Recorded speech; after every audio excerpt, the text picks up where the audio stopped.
Chicken ഉമ്മുകുൽസിൻ്റെ ബാക്കിൽ നമ്മുടെ ബീരാൻകാട കഥയുണ്ട്. അതും ആർക്കും അറിയില്ലല്ലോ. അപ്പോൾ ഇന്ന് നമുക്ക് ചിക്കൻ ബീരാൻകാട വിശേഷങ്ങളിലേക്ക് പോവാം.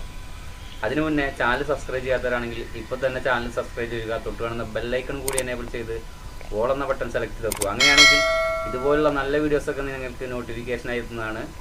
അപ്പോൾ നമുക്ക് നേരെ ചിക്കൻ ബീരാൻകാട വിശേഷങ്ങളിലേക്ക്.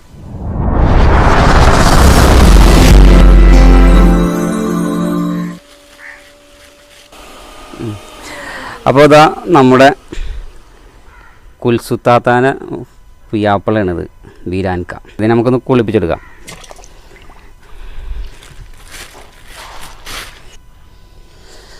ഇതിനെ നന്നായിട്ടൊന്ന് നമുക്ക് കുളിപ്പിച്ച് കുട്ടപ്പനായിട്ടെടുക്കാം. മേത്ത അഴുക്കൊക്കെ കണ്ട് പോകണം.